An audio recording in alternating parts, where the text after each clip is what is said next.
time for the meet and greet. Meet and greet. It's time for the meet and greet. Hello all, happy holidays and seasons greetings to you. Welcome to Asawari's meeting show number 17. I cannot believe that we have successfully done 16 episodes and this is the 17th show. So today's guest is Simi Asad. Simi ji, welcome to Asawari's meeting show and this is episode number 17. You are very much welcome. So let me introduce Simi Asad to our audience. She is a senior community activist and represents Pakistan People's Party. And she has also worked for Hillary Clinton and thereby represents the Democratic Party. Okay. So Simi ji, if you can kindly tell a little bit about yourself, about your being the Rotarian and about your community activism and your work, your social work, your studies, a little bit of your personal life. Okay, thank you. Welcome. Thank you. Thank you so much for inviting me today, Gargi, and I'm really pleased to be here. सबसे पहले सबको Merry Christmas to everyone. और मैं बहुत शुक्रगुजार हूँ गार्गी की, मैं उनके प्रोग्राम्स देखती रहती हूँ और बहुत अच्छा एक it's like a light of hope, you know, a ray of hope जिसे आप कहते हैं, वो महसूस होता है and I really feel women empowerment up there. अपने बारे में अपने बारे में मैं ये बताना चाहती हूँ कि मेरा नाम सिमी असद है और मैं जनरल सेक्रेटरी हूँ पाकिस्तान पीपल्स पार्टी की और अमेरिका में रिप्रेजेंट करती हूँ। उसके अलावा मैं अमेरिकन पॉलिटिक्स में भी इन्वॉल्व रही हूँ हिलरी क्लिंटन के साथ और मैं डेमोक्रेटिक अप्रोच की हामिल हूँ और डेमोक्रेटिक पार्टी को अमेरिका में भी रिप्रेजेंट करती हूँ और उसकी फेवर भी करती हूँ। भुट्टो साहब और मोहतरमा बीबी साहिबा जो हैं वो मेरी मेंटर हैं और मैं हिलरी क्लिंटन से भी बहुत इम्प्रेस्ड हूँ और बहुत ज़्यादा मैं in favour of women empowerment. बिल्कुल, मैं आपसे इससे ज्यादा सहमत हो ही नहीं सकती क्योंकि मैं खुद एक ख्वातीन हूँ और you know I am so much pro women empowerment and entrepreneurship and whoever is in favor of the women power, the rights of women, my salute to you, Simi ji, and I really love and respect your agenda and ideology. So the first topic of discussion is Bhutto आज भी जिंदा है। तो लोगों के दिल में एक सवाल पैदा हो सकता है that भुट्टो कैसे जिंदा है। मैं तो यही बोलना चाहूंगी that इतिहास गवाह है, history remembers Bhutto. We all remember her legacy and also the legacy of Zulfikar Ali Bhutto. So Bhutto जिंदा है हमारे दिल में जिंदा है, हमारे ज़हन में जिंदा है, हमारे दिमाग में जिंदा है, हमारे ख्याल में जिंदा है और जिंदा है इसीलिए यू नो आज विमेंस एम्पावरमेंट बेनजीर भुट्टो के रास्ते में चल के यू नो कहाँ से कहाँ तक आ गया। तो Simi ji, you are the perfect person to put some more light. आप रोशनी डालिए दैट इसके बारे में आप क्या कहना चाहते हैं और ये जो जुल्फिकर अली भुट्टो साहब और उनकी काबिल बेटी बेनजीर भुट्टो साहिबा, इनके बारे में आप प्लीज हमारे नाज़रीनों को बताइए। बहुत बहुत शुक्रिया गार्गी। मेरा फेवरेट टॉपिक है भुट्टो साहब के बारे में बात करना, बीबी के बारे में बात करना। जुल्फिकार अली भुट्टो एक ऐसी तलमसाती शख्सियत हैं जो किसी तारुफ की मुताज नहीं और he is famous all over the world. ये सिर्फ पाकिस्तान नहीं, लेकिन क्या बात है कि वो इतने फेमस हैं, वो उनकी सेक्रीफाइसेस थी डेमोक्रेसी के लिए, वो उनकी जद्दोजहद थी डेमोक्रेसी के लिए जो वो पाकिस्तान में एस्टेब्लिश करना चाहते थे। वो ये चाहते थे कि पहले मैं आपको ये बता दूं कि भुट्टो साहब का जो ताल्लुक है वो फ्यूडल लॉर्ड से है और वो बहुत अमीर तरीन फैमिली से बिलोंग करते थे और अभी भी उनकी फैमिली बहुत ज्यादा पैसे वाली है, बहुत अमीर है। तो वो जब ये देखते थे अपनी फैमिली के अंदर कि जो उनके किसान हैं वो बहुत बहुत ज्यादा सबमिसिव हैं, तो ये सबमिशन उन्हें पसंद नहीं थी क्योंकि वो ही बिलीव्ड इन इक्वालिटी, जी he believed in equal rights. और यही इक्वल राइट्स हैं जिसकी वजह से उन्होंने पाकिस्तान पीपल्स पार्टी को फॉर्म किया। मैं आपको बताती चलूं कि अभी 30 नवंबर 2021 को हमने पाकिस्तान पीपल्स पार्टी का 54th यौम तासीस मनाया है, फाउंडेशन डे। अब एक बात, जब लोग कहते हैं कि भुट्टो जिंदा है, तो ये सबसे बड़ी मिसाल है कि भुट्टो जिंदा है, कि ये पॉलिटिकल पार्टी 54 ईयर्स से काम कर रही है। तो ये भी एक प्रूव है कि वो हमारे दिलों में जिंदा है, हमारे ख्यालात में जिंदा है, हमारे ये शऊर में जिंदा है और अमलन भी काम कर रहे हैं। कितनी पार्टियां आई पाकिस्तान में और कितनी चली गई, लेकिन पाकिस्तान पीपल्स पार्टी का मुकाबला कोई नहीं कर सका। एक तो ये कि one of the oldest party, और दूसरी बात डेमोक्रेसी, डेमोक्रेटिक अप्रोच, जिसको हर जो कॉमन सेंस रखते हैं वो पसंद करते हैं। वो लोग जो इक्वल राइट्स की बात करते हैं वो पसंद करते हैं। तो अब मैं आती हूँ एग्जीक्यूशन ऑफ जुल्फिकार अली भुट्टो। आप सबको पता है कि उन्हें फांसी दे दी गई थी जी 4 अप्रैल 1979। मुझे अभी मतलब मैं जब कहती हूँ ना 4 अप्रैल 1979, तो कोई चीज मेरे गले में जैसे अटक सी जाती है, आंखें नम मतलब हो जाती है। जी, मतलब इतना ज्यादा मुझे ये चीज अफेक्ट करती है। भुट्टो साहब चाहते तो डील कर सकते थे, भुट्टो साहब चाहते तो साम्राज्य हुकूमत, जो साम्राज्य हुकूमतें थी उनसे डील कर सकते थे, अपनी जान को बचा सकते थे, लेकिन उन्होंने उसूलों से नहीं हटे, वो अपनी जान की कुर्बान दे दी। इसीलिए गार्गी भुट्टो जिंदा है, ये उनका कारनामा है और इसीलिए भुट्टो जिंदा है। और उनका दूसरा कारनामा ये था कि उन्होंने अपनी विरासत जो थी वो बेनजीर भुट्टो को दी, जो सियासी विरासत थी, ये उनका दूसरा कारनामा था। और मोहतरमा बेनजीर भुट्टो ने भुट्टो को जिंदा रखा, भुट्टो की मिशन को लेके आगे बढ़ी। वो इस्लामी हुकूमत की सबसे पहली खातून थी, एक डेमोक्रेटिक अप्रोच थी। 35 ईयर्स क्या होते हैं, 35 साल की उम्र में वो प्राइम मिनिस्टर बनी, one of the youngest prime minister in the world. जी बिल्कुल। अब आप ये बताइए कि कहते हैं उनके लिए एक बात मशहूर है कि वो नहती लड़की, वो नहती लड़की बंदूकों के दरमियान, she face lot of criticism, औरतों के नाते भी, क्योंकि आपको पता है कि हमारा जो माशरा है, स्पेशली आपको पता है पाकिस्तान में और डिफरेंट जो अंडर डेवलप्ड कंट्रीज हैं, वहां पे औरतों को ज्यादा लिबरेशन नहीं दी जाती है। एक खास किस्म का खौफ है, होता है कि अगर औरतें आगे आएंगी तो फिर वो मजहब से भी कॉन्ट्रडिक्ट करेगी बात, तो इसलिए वुमन को जो है वो आने नहीं दिया जाता।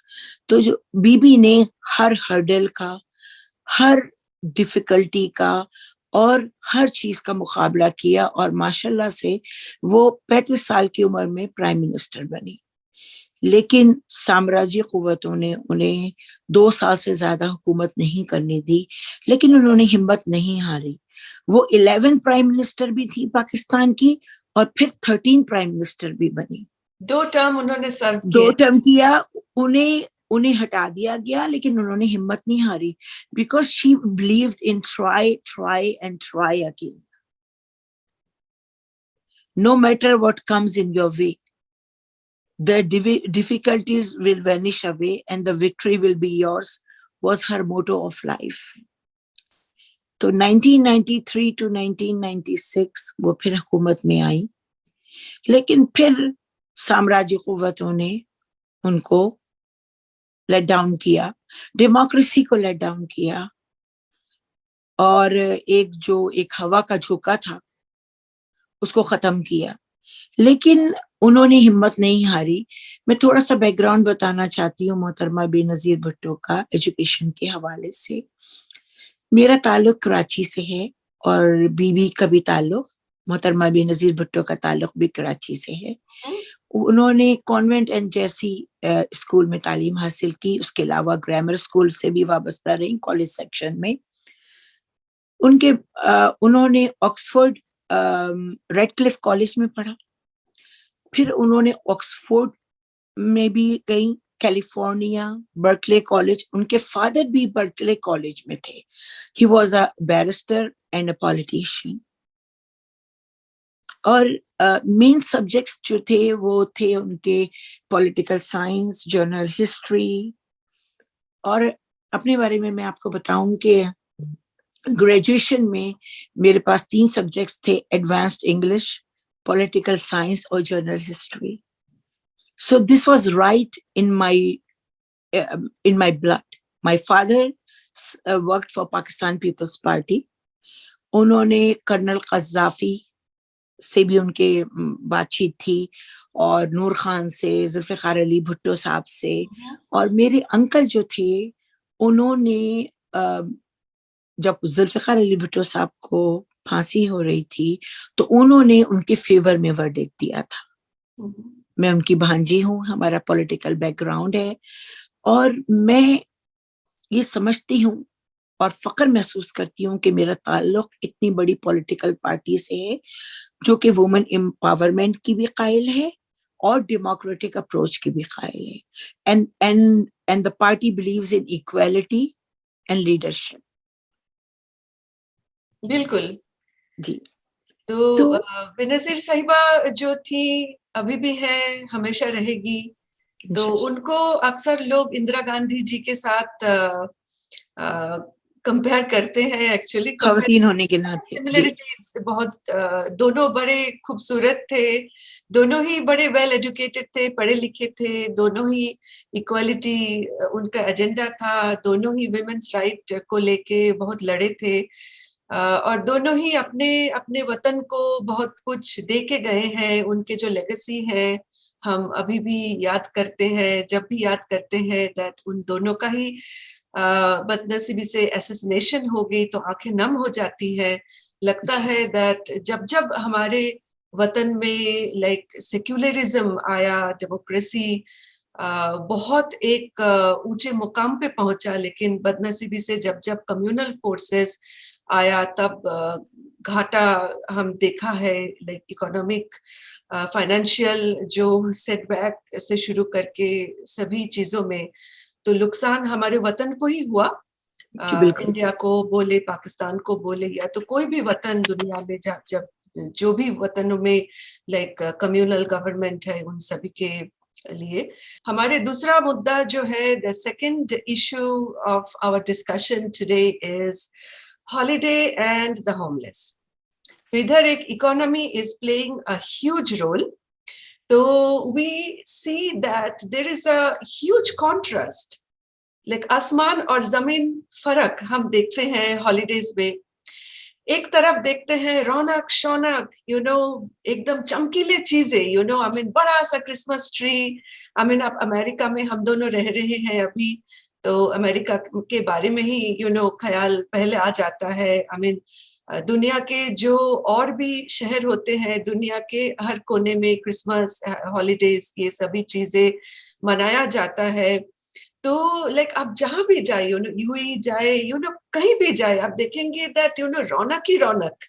ठीक है, तो इतने रोशनी, इतने आतिशबाजी से हम जनवरी 1 को स्वागत करेंगे, वेलकम करेंगे 2022 को। अभी 2021 खत्म हो जा रहा है, लेकिन हम ये भी देखते हैं दैट जैसे कि न्यूयॉर्क सिटी में मैं उस दिन गई थी, ट्री का लाइटिंग हो रहा था, कॉन्सर्ट चल रहा था, इतना भीड़, इतना पुलिस, इतना सब कुछ। और दूर में मैं देख रही थी एक कोने पे एक बुजुर्ग आदमी बैठे हुए थे जो कि होमलेस है, जिनके पास ना है खाना, ना है रोटी, ना है मकान, ना है कपड़ा, ना है इज्जत, ना है कुछ।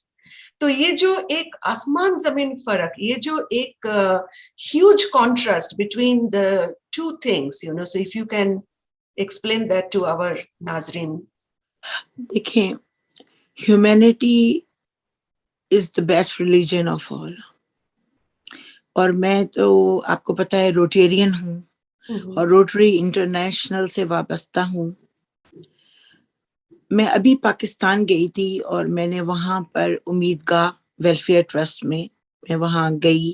वहाँ पे मैंने बच्चों को हैंडीकैप्ड वगैरह जो बच्चे हैं और जो सफरिंग है वो देखी मैंने। ये तो पाकिस्तान की बात है और हम बात कर रहे हैं हॉलिडे एंड होमलेस की।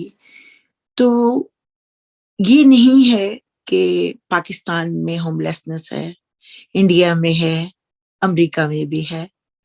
और स्पेशली ये ज्यादा चुभती है बात जब हॉलीडेज होती हैं, क्योंकि holiday is a time to feel happy, to share happiness all around. लेकिन वहां पे हम ये देखते हैं, जैसे कि आपने कहा, मैं देखती हूँ कि मैनहट्टन है, पुरौनक जगह, बड़ी बड़ी बिल्डिंग्स, बहुत पैसा, वॉल स्ट्रीट और जगमगाते हुए बिल्डिंग्स। लेकिन वहीं पर मैं एक देखती हूँ गार्गी, एक बेंच है, उस पे एक बुढ़ा बैठा हुआ है या दरमियानी उम्र का, फटे हुए कपड़े, दाढ़ी बढ़ी हुई, विदाउट शेव, सर के बाल उलझे हुए, आंखों में कुछ नमी, नाखून नहीं कटे हुए। ऐसा लगता है जैसे कि उसने पता नहीं कब खाना खाया हो। तो यहाँ ऐसा कुछ देखकर, या फिर मैं देखती हूँ कि सबवे स्टेशंस पर लोग गिटार लेकर गाना गा रहे होते हैं और ये उनका वे ऑफ एक्सप्रेशन होता है ताकि लोग उनकी हेल्प करें। तो ये सब कुछ देखकर, और specially in the most wealthiest city country in the world, I feel very painful. I mean मुझे ये इट्स वेरी पेनफुल। देखिए, अमेरिका अपने आप को सुपर पावर कहता रहा, जी जी। तो जो सुपर पावर सही मतलब में होगा, इधर आसमान जमीन फर्क नहीं होगा। इक्वालिटी के नाम पे, डेमोक्रेसी के नाम पे, और in the name of democracy, in the name of equality, this kind of contrasting images should not appear, because New York City has so many number of homeless people. I mean, the people, they keep on blaming them that, oh, I was today chased by a homeless, he was actually stalking me and asking me for money. तो अगर मुझे कोई homeless दिखता है, मैं मेरे जेब से थोड़ा बहुत जो रहता है मैं उसके तसल्ली कर देती हूँ, चाहे वो $1 ही क्यों ना हो, चाहे वो $2-5 ही क्यों ना हो, थोड़ा बहुत मैं दे देती हूँ, ठीक है। बिल्कुल सही। लेकिन ये जो इतना रौनक शौनक, तो थोड़ा सा अगर रौनक शौनक को कम करके, अगर गुर्बत के पीछे गुर्बत को हटाने के लिए हमारे गवर्नमेंट कुछ कर सकते हैं, तो मेरे ख्याल से करना तो चाहिए। आप क्या बोलते हो?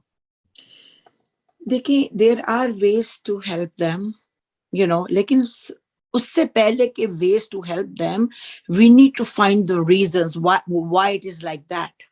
ऐसा क्यों है? जब तक हम उसको एक्सप्लोर नहीं करेंगे, वेज बाद में आते हैं। First we have to see the reasons में आप गैम्बलिंग रख लें जी, ड्रग्स रख लें, स्टॉक मार्केट रख लें, कोरोना वायरस सिचुएशन रख लें, और लेकिन इन सब चीजों को टैकल करने के लिए, गैम्बलिंग हो गई, ड्रग्स हो गई, या ये कि जॉबलेसनेस हो गई, इन सब के लिए एक खास अमल होना चाहिए। देखिए हमारे पास अमेरिका के अंदर वेलफेयर है, वेलफेयर मौजूद है, लेकिन वहां का सिस्टम क्या है, आपको वेलफेयर जब देते हैं जब आप थोड़ा बहुत काम कर रहे हो, मतलब आप कुछ परसेंटेज आपने दिखाना है उनको, या आपके पास घर है। मिसाल के तौर पे अगर आप अप्लाई करेंगे उसके लिए, तो आपका घर कहाँ है? अब एक होमलेस बंदा जो है वो अपना क्या एड्रेस देगा? वो आपकी एप्लीकेशन आगे बढ़ ही नहीं सकती बिल्कुल जब बिल्कुल। तक आपका कोई प्रॉपर एड्रेस नहीं होगा, आपका प्रॉपर टेलीफोन नंबर नहीं होगा, आपके प्रॉपर क्रीडेंशियल्स नहीं होंगे। तो जब हम यहाँ पे आ जाते हैं तो हम ये सिस्टम को बीट करना बहुत जरूरी है, सिस्टम में चेंजेस लाना बहुत जरूरी है। और मैं समझती हूँ कि अमेरिका की जो डेमोक्रेटिक पार्टी है उसका यही काम है कि equality for all regardless of the situation they are in. हम्म। तो ये चीजें जो हैं ये हमने देखनी है, हमने टैकल करनी है, और हमने ये देखना है कि हम इस चीज को किस तरीके से ओवरकम करते हैं। अब आ जाइए वेस पर कि हम किस तरीके से क्रिसमस, स्पेशली क्रिसमस में, क्योंकि आपका टॉपिक क्रिसमस का है, कि होमलेसनेस को हम कैसे कम कर सकते हैं। तो मैं ये देखती हूँ कि even on Christmas, for some people it's another day without food and shelter. मतलब on Christmas is another day without food and shelter. जबकि लोग लोग एक दूसरे को तोहफे दे रहे हैं, एक दूसरे लोग एक्सपेंसिव चीजें खरीद रहे हैं, शूज, पर्सेस, एवरीथिंग। बट वहां पर दूसरी तरफ एक ऐसा शख्स है जिसके पास ना फूड है ना शेल्टर है ऑन द क्रिसमस डे। तो इसके लिए मैं ये समझती हूँ कि कुछ चीजें ऐसी हैं जो हम कर सकते हैं। फॉर एग्जाम्पल, अब तो आप ये देख लीजिए कि फेसबुक पे भी बहुत अच्छा वो आ गया है कि हर बंदा जो है डोनेट मनी का बटन दबा सकता है और डोनेशन में इन्वॉल्व हो सकता है। तो सबसे पहले हम डोनेट कर सकते हैं मनी को, या आस्क कर सकते हैं, फंड रेजिंग कर सकते हैं। We have to be socially kind to each other. जो कुछ हमारे पास है मैंने यही बोल रही हूँ कि this government, you know, I mean, जो भी वतन हो, मैं एक्चुअली कोई पर्टिकुलर वतन के बारे में बोलना नहीं चाहती हूँ, लेकिन क्योंकि हम अमेरिका में रह रहे हैं, खासकर न्यूयॉर्क में रह रहे हैं, न्यूयॉर्क के रौनक शौनक के साथ हम वाकिफ हैं, we are going there all the time, so you know New York आ ही जाता है हमारे डिस्कशन के इशू में।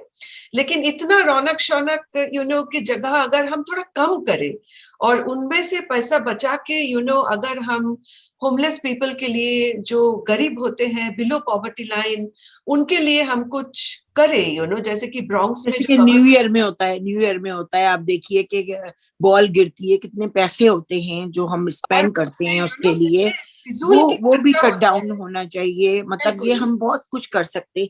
मैं एक बात ये करना चाह रही थी कि सोशली काइंड, जब मैंने अभी शुरू किया था आपके बोलने से पहले, देखिए सर्दी का जमाना है, आप अपनी गाड़ी में कंबल, स्वेटर्स, वो जो आपने लाइटली वॉर्न किए हैं वो आप रख सकते हैं। ठीक है, आप जा रहे हैं, आप किसी भी एरिया में जा रहे हैं, आप डोनेट करते जाइए। Socially kind you need to be, ठीक है ना। आप एडवोकेट बन सकते हैं होमलेस पर्सन के। जब आप एडवोकेसी करेंगे, जब आप एडवोकेट बनेंगे, तो लोग जो हैं, आप लोगों की हेल्प कर सकते हैं, होमलेस पर्सन की हेल्प कर सकते हैं।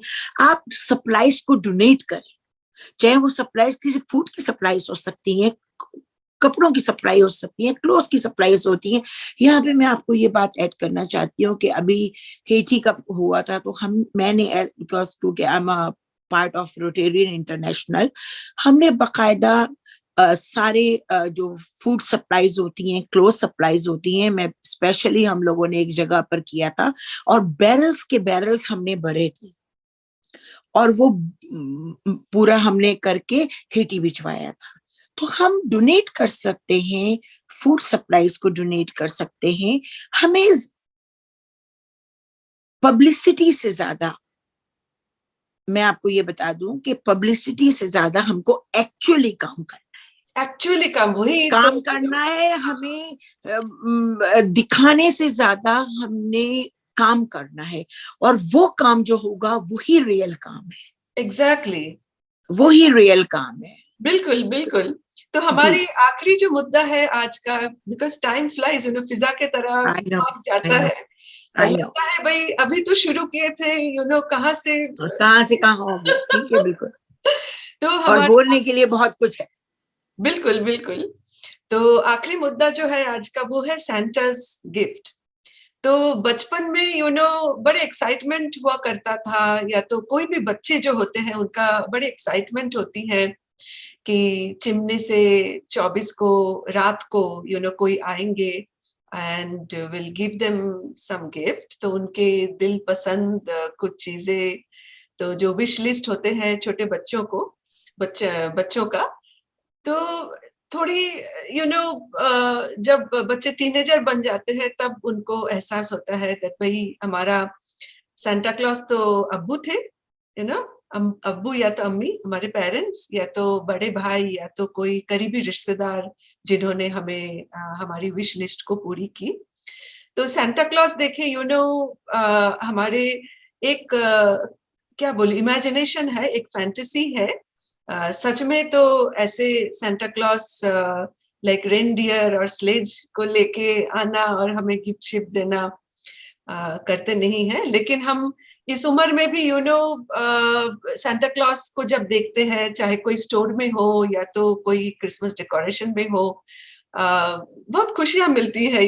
हम बच्चे जैसे फील करते हैं ट्री के नीचे जब हम लाइक अच्छा खासा चमकीले लाइक रैप में लपेटे हुए गिफ्ट को देखते हैं, तोहफे को देखते हैं। तोहफे अगर कोई देते भी है तो हम बड़े मजेदार लगता है, हम बहुत खुश हो जाते हैं।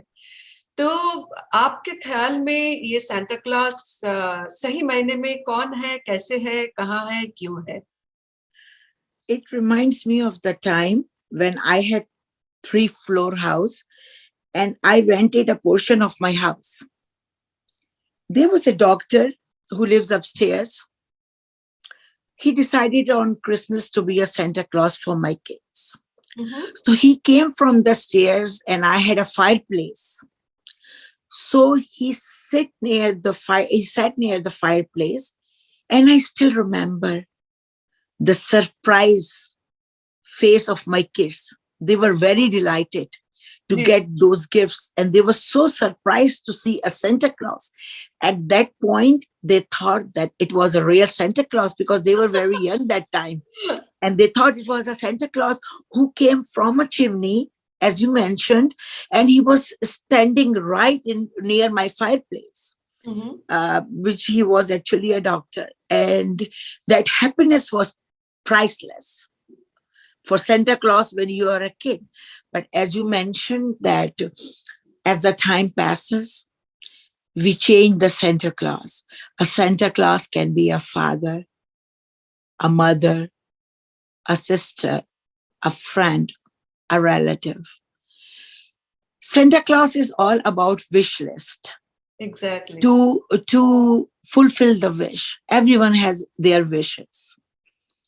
It has nothing to do with the religion. People have wish list.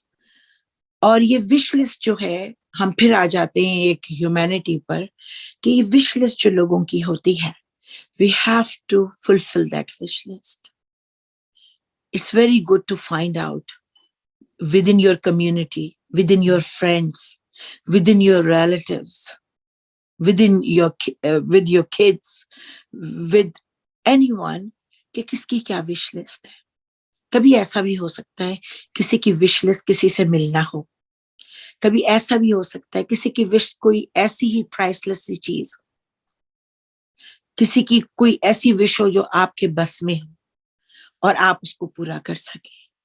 तो these small sharing, these small touches in life, sharing and caring, बिल्कुल. sharing and caring जो होती है आपको जिंदगी में बहुत ऊपर ले जाती है और बहुत और in the end as gaining capacity आप बहुत खुश रह सकते हैं. जब आप किसी को खुश रखते हैं गार्गी, तो आप खुश रहते हैं। अगर आप किसी को मिजरेबल रखेंगे तो आप मिजरेबल होंगे। This is the fact of life. जब आप किसी के लिए कुछ करते हैं, दरअसल a person is very selfish. वो किसी के लिए कुछ नहीं, इंसान किसी के लिए कुछ नहीं करता। जब कोई किसी के लिए कुछ कर रहा होता है, वो दरअसल अपने आप को खुश कर रहा होता है, अपने आप को सुकून दे रहा होता है। It's a way of spirituality. I believe in spirituality. Spirituality आपका आज का टॉपिक नहीं है, वो मैं जरा उस तरफ निकल गई हूँ, लेकिन ये स्पिरिचुअलिटी ही है जो हमको होमलेसनेस को समझने में मदद देगी, हमें गिफ्ट्स को समझने में मदद देगी, हमें ह्यूमैनिटी को समझने में मदद देगी। ऐसा मेरा मानना है। बिल्कुल, बिल्कुल। मैं बिल्कुल आपसे बहुत ज़्यादा सहमत हूँ। तो मैं जब दुबई गई थी, मैंने देखी दैट एयरपोर्ट से लेके अंदर तक इतने क्रिसमस के लिए उन्होंने वेलकमिंग नोट लिखे, मेरी क्रिसमस नोट से लेके सजावट। मैं कैसे बोलूं लाइक जुबान नहीं आ रहा है तो इवन मुस्लिम कंट्रीज क्रिसमस को बहुत इज्जत करते हैं। It's like an international thing. जी बिल्कुल, पाकिस्तान में भी। जी जी, बिल्कुल बिल्कुल। आई मीन सभी मजहब के लोग क्रिसमस को अपना मानते हैं, और क्रिसमस में they just really enjoy with their family and their friends. तो व्हाइट क्रिसमस कभी कभी हो जाता है लेकिन अक्सर हो जाता है। ग्लोबल वार्मिंग के वजह I don't think that this time it will be white Christmas, because आज भी मौसम काफी अच्छा है। I mean sometimes without a jacket भी आप चल सकते हो, रात को नहीं लेकिन दोपहर में जब धूप होता है तब हाँ, लेकिन कभी कभी स्प्रिंकल हो ही जाता है स्प्रिंकल कहीं ना कहीं। हाँ, जो हल्का स्नो सा। का स्प्रिंकल है वो कहीं ना कहीं हो ही जाता है। बिल्कुल तो लेकिन न्यूयॉर्क सिटी जो है बहुत ही जिंदा दिल है। चाहे कोविड हो, या तो कोई भी कैलेमिटी हो, या तो एपिडेमिक से बढ़कर पैंडेमिक हो जाए, या तो जो भी हो, कुछ देर के लिए न्यूयॉर्क सिटी बंद था। और न्यूयॉर्क सिटी जो है वो अमेरिका का सच में एप्पल ऑफ द आई है। तो एप्पल स्टेट का Apple of the I New York city खुद है, और जान है प्यार है, मोहब्बत। सिटी ऑफ लाइट्स है, और न्यूयॉर्क के लिए कि हर घड़ी तैयार कामरान हैं हम, जैसा भी हो मौसम तैयार है हम। बिल्कुल जी। तो टाइम एकदम कम हो गया, लेकिन मैं यही आपसे गुजारिश करूंगी दैट जाते जाते आप हमारे नाजरीनों को क्या बोलना चाहते हैं? मैं ये बोलना चाहती हूँ कि डेमोक्रेसी पे यकीन रखें। डेमोक्रेटिक अप्रोच किसी भी कंट्री के लिए बहुत इम्पोर्टेंट है। ये आपके जहन को वसअत देती है, आपको ब्रॉड लुक करती है, आपके इकोनॉमिकल फैक्टर्स को हेल्प करती है। जी जी, ये बहुत इंपॉर्टेंट है। इकोनॉमिक फैक्टर किसी भी कंट्री के लिए बहुत इंपॉर्टेंट है, और डेमोक्रेटिक अप्रोच जो है वो उसको हेल्प करती है, और ये एक एस्टेब्लिश फैक्ट है। उसके अलावा ह्यूमैनिटी पे बिलीव कीजिए, ह्यूमैनिटेरियन वर्क कीजिए, ऐसी ऑर्गेनाइजेशंस के साथ एसोसिएट हुई है जो लोगों के लिए काम करते हैं, जो वेलफेयर के लिए काम करते हैं, जो कॉमन मैन के लिए काम करते हैं, और वो उन लोगों के लिए काम करते हैं जो जरूरतमंद हैं।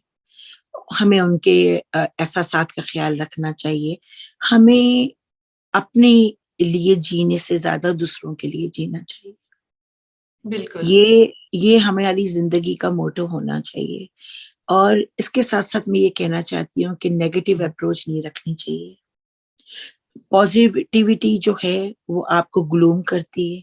आपने देखा होगा कि कुछ लोगों के चेहरे कितने चमकते हुए होते हैं, और वो एक अजीब किस्म की सिरेनिटी और स्पिरिचुअलिटी वो होती है अंदर से आता है, वो अंदर से आता है। वो और ये ग्लैमर जो ग्लेज है और वो जो आता है वो जो आता है वो सिर्फ और सिर्फ पॉजिटिविटी से आएगा। So a positive approach is very important. Optimism optimism, positive approach, और मैं कहूंगी कि हैप्पी हॉलीडेज टू एवरीवन, और and happy new year to which is coming. और मैं दुआ करती हूँ कि ये जो कोरोना वायरस हमारा रहा है नए साल में, इससे हमारी जान छूट जाए। आई विश एंड प्रे कि ये कोरोना वायरस नए साल में हमसे जिसकी जान छूट जाए। I heard about a new variant, लेकिन hopefully it won't be that strong. And please, तो वो बूस्टर तो अभी आ गया है, तो जी please, I wanted to say that please take the booster. Booster का It will help you. It will help you save your family, save your kids, save yourself, save your relatives, save the country. तो आपके ख्याल में new years resolution कैसे होना चाहिए, ये थोड़ा एक दो अच्छा, मिनट में बताए। अच्छा, न्यू यॉर्क रेजोल्यूशन में लोगों के अलग अलग रेजोल्यूशंस होते हैं ना, कि कोई कहता है कि जी we will lose weight, we will be very positive. मैं ये समझती हूँ कि न्यू ईयर रेजोल्यूशन ये होना चाहिए कि we need to be very very optimistic, we need to have a broader outlook, we need to help the unfortunate. Unfortunate लोग जो हैं उनकी हेल्प करें, and please come out of the religious differences. Exactly, क्योंकि अभी भी ये मैं देखिए चाहती हूँ कि ये रेजोल्यूशन होना चाहिए लोगों का। देखिए गन वायलेंस कम होने का नाम ही नहीं कर रहा है, जी जी बिल्कुल। क्राइम्स भी अभी है। तो ये अगर ऐसे चलता रहा तो टीम वर्क कैसे होगा, आप बताएं। ये जो जी जी सुपीरियोरिटी कॉम्प्लेक्स, सुप्रीमेसिस्ट के जो अप्रोच है, तो सुप्रीमेसी जिसको कहते हैं एक्चुअली जी जी तो जी ये अगर होगा तो देन इक्वलिटी तो आएगा ही नहीं। तो इक्वल होने के लिए हमें पहले, जैसे कि आपने बोले हैं, दैट थिंकिंग को बदलना पड़ेगा, सोच को बदलना पड़ेगा। जी जी बिल्कुल, सोच को बदलना पड़ेगा। You have to have a broader outlook कि आपके जहन में क्या है आप, और फिर आप, सबसे बड़ी बात है कि आप लोगों को अप्रोच कैसे करते हैं, लोगों से मिलते कैसे, लोगों को रिस्पेक्ट कैसे देते हैं, ये सब चीजें भी काउंट करती हैं। तो न्यू ईयर में आप ये रेजोल्यूशन रखें कि you will respect each other regardless of culture, regardless of religion, लेकिन regardless difference of in your opinion तो कलर। हो ही सकता है, क्योंकि हम अलग अलग इंसान हैं। तो हम जी सभी के अलग अलग इंसान होने के नाते अलग अलग सोच है, अलग अलग एजेंडा को हम फॉलो करते हैं। हमारे मजहब भी अलग अलग चीजें हमें सिखाते हैं। लेकिन जो भी हो, हमें एक दूसरे को समझना चाहिए और दूसरे को एक दूसरे के साथ देना चाहिए और समझना चाहिए, थोड़ा पेशेंस रखना चाहिए। पेशेंस की कमी मैंने देखी है, लोगों में पेशेंस की बड़ी कमी है। तो मेरा ये like I completely agree with you, but we really need to work together as a team, as a team. No matter what. और हर मजहब में एक दूसरे की, हर मजहब जो है वो इज्जत सिखाता है, रिस्पेक्ट सिखाता है, और ह्यूमैनिटेरियन वर्क पर जो है वो ज्यादा, आपको पता है कि ज्यादा जोर दिया गया है हर मजहब में। तो कुछ कॉमन ग्राउंड्स हैं जो हर मजहब में हैं।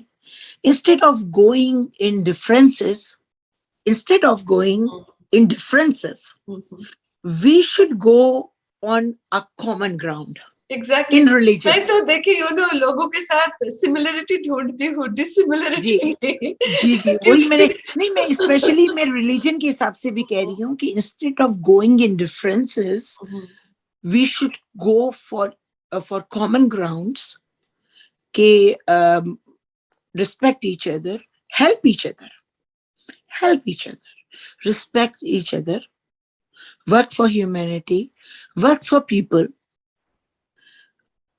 And एक बात है हमारे मजहब के अंदर कि जब आप किसी की मदद करें तो एक हाथ से दें तो दूसरे हाथ को पता ना हो। ऐसा है हमारे मजहब के अंदर कि जो चीज आप खामोशी से करते हैं वो चीज जो है वो भी बहुत वैल्यूबल है।